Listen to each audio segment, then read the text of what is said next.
distinguished senator representing Delta North Senatorial District, the most distinguished Senator Ndigbo, the President Ndinaasubia,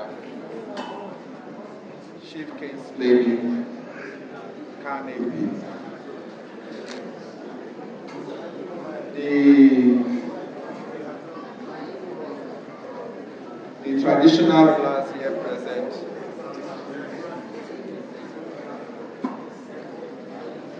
the Ogu, and the members of the Ndinaasubia socio-cultural organization here present this morning. All top government functionaries here present, the executive assistant to the governor, former council chairman, Beshi, here present, all keynote speakers here present, distinguished ladies and gentlemen. First, I bring you goodwill message from His Excellency, the Right Honorable Elder Sherry Urowori, to this great social cultural organization. At first, we wondered, because we have seen different cultural organizations, the Ndigbo cultural organization. But this social cultural organization, from its vision and purpose, is to further bring unity to Ndigbo, wherever Ndinaasubia, that is all Igbo people that speak Bia, that is what we understand, isn't it? The Igbo people play very key and significant role and occupy a very critical position in our nation, Nigeria, today. That this cultural organization seek further to unite the Igbo people, wherever the language is spoken, is a thing that is heartwarming. It is from this occasion that I got to understand that they speak Igbo language in upward of 13 states in this country. We never knew, we only just thought that probably in 5 eastern states, Delta states, and part of maybe River State, that is where Igbo language is spoken. So this group coming together to bring all Igbo speaking people together in another body is a thing that, of course, is highly commendable and encouraged. I am glad that the senator representing Delta North is here among you people today. I was expecting as well to see other senators and other top government functionaries from other Igbo speaking states to be present in this ceremony, since it is meant to involve all Igbo speaking states of our country. Today, Delta State, as a government, will always ensure that we provide and encourage all socio-cultural organizations in our dear state.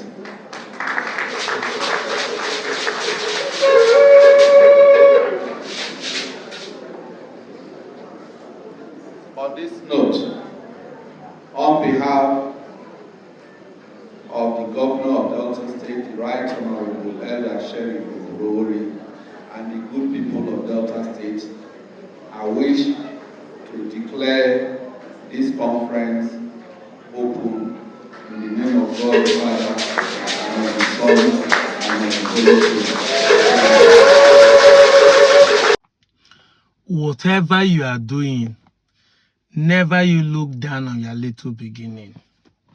They said, small drop of water makes a mighty ocean.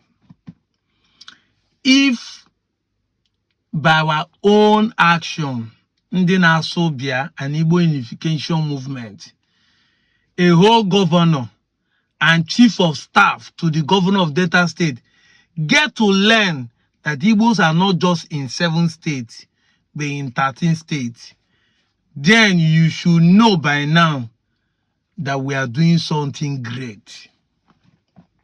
Did you hear what he said?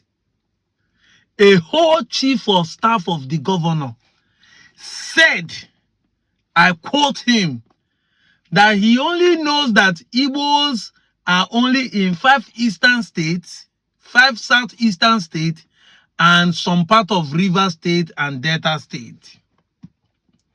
But he took him, it was through us, Ndinaasubia, and the Igbo Unification movement that made him to know that the Igbos are not just in these 7 states, but in the other remaining 6 states around Igbo, southeastern Igbos.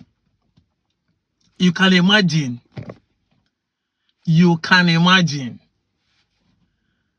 You know, nobody is a master of wisdom. Nobody is a master of knowledge. That man, that's why sometimes when they come and tell me, say, you don't know anything, go and ask you. I said, do you think the elders know this truth?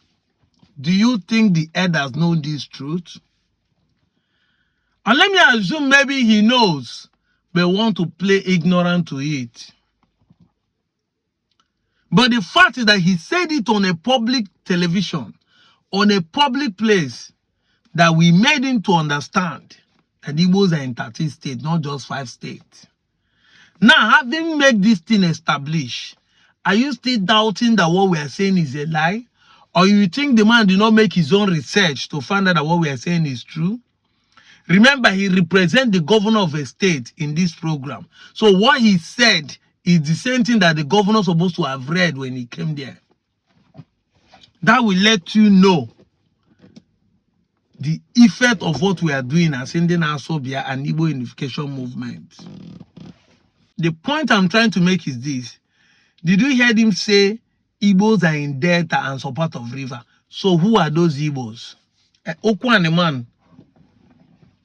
Ekaman, come and tell us who are those Igbos. This is an Yoruba man. Come and tell us those he calls Igbo. Only Asababa. I've been only me will be on Chubo person. And not people, I've told you many times, time with time number. The government sees you as an Igbo man. If you like, hit your head on the ground, hug transformer. The government, which is stronger than your belief. You know, I always want to tell people this truth as it is. I was having a debate with someone, and he tell me whatever you believe works for you. I say it's a lie. It's not whatever you believe works for you. It is a lie.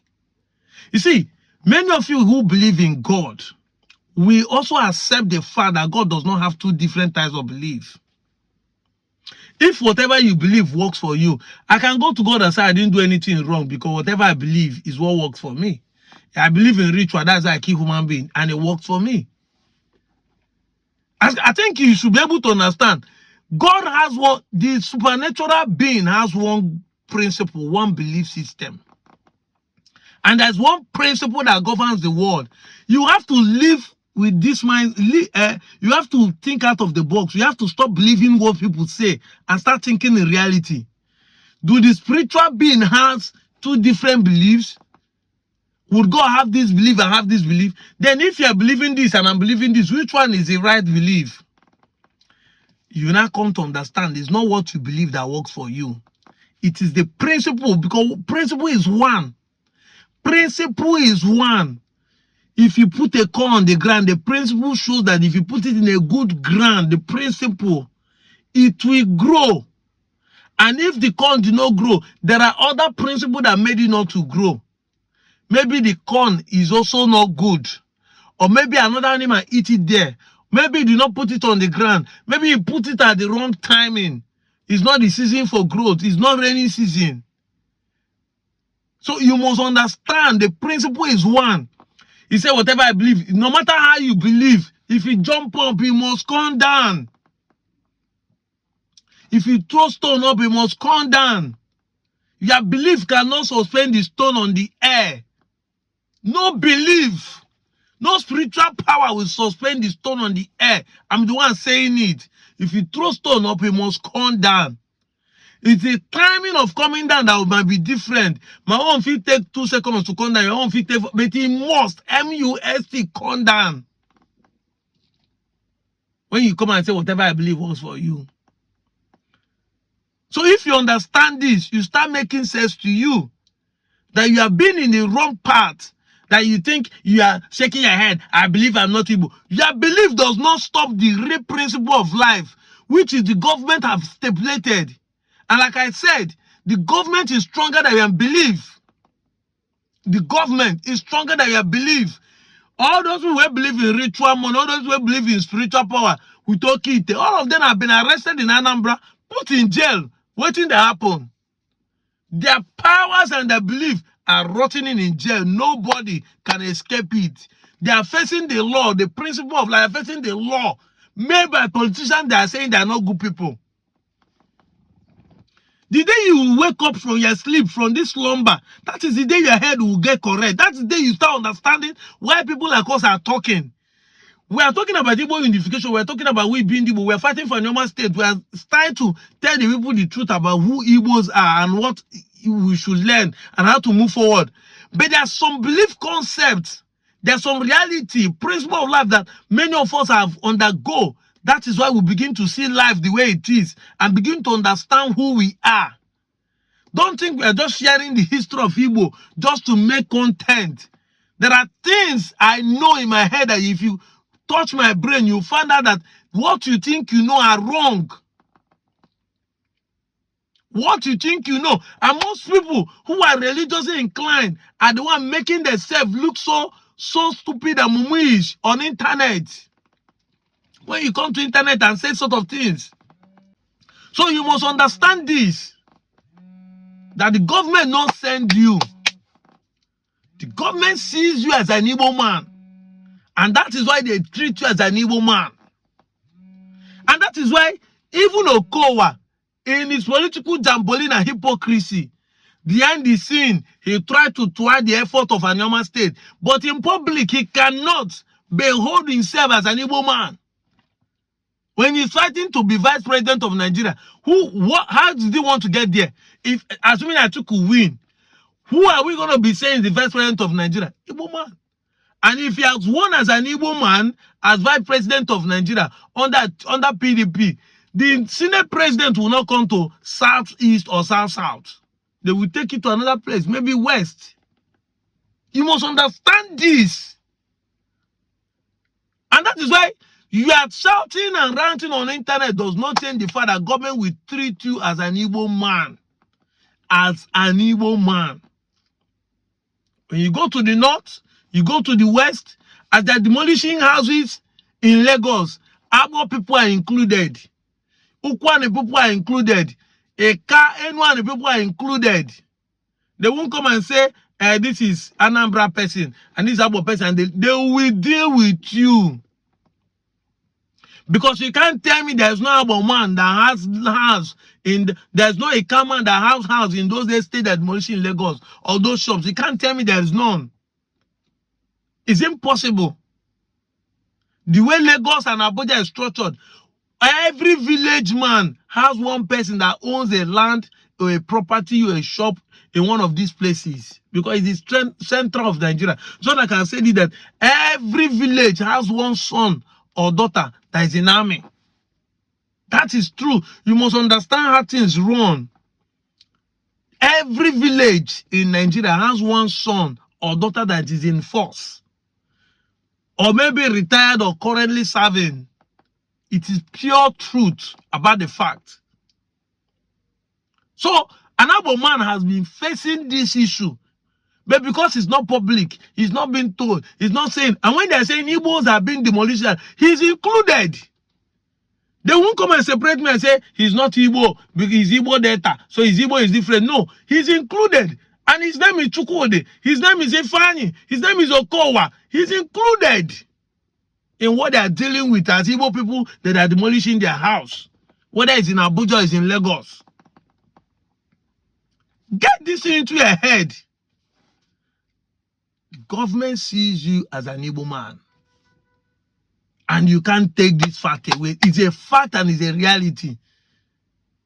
You are an Eka man, you are no Kwane man. Learn the difference between English language and dialect. Some people come into my comments and say, you leave us alone. No?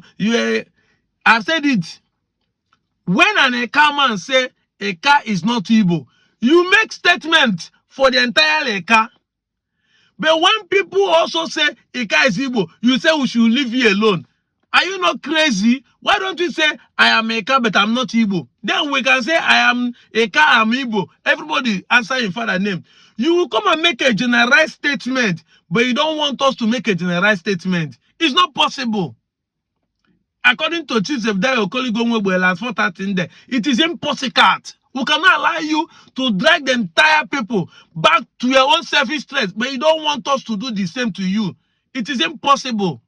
You will, if you defend yourself, we will defend ourselves. And that is how it's supposed to be.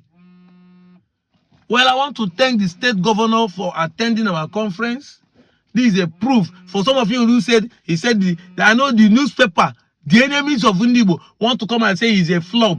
It's not a flop. It's not a political gathering. He watched his statement there. He said that he expects other Southeastern senators or government officials to represent them. But we didn't invite them because it's not a political movement. We didn't even invite Ned Nwoko.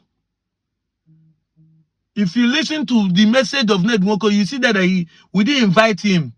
He attended by himself, knowing fully it's happening in his own domain. And that is the senator we are talking about, who found that something is happening in his own backyard, but decided to attend. And that's why we appreciate him. That he recognized Ndinaasubia and put energy to attend what we are doing. He surprised us because if you go to the seat, there's no place where we put for him. And that's why here I'm the governor representing the city in the same place. We didn't put it in our brochure for you to know that, but we put the governor of the state in our brochure. Why? Because we want the governor to be aware that something like this is happening in his own domain. And that's why we went to the governor's house. And that's why we invited the governor, represented by the chief of staff. These are clear messages. I'm out of here, Joe.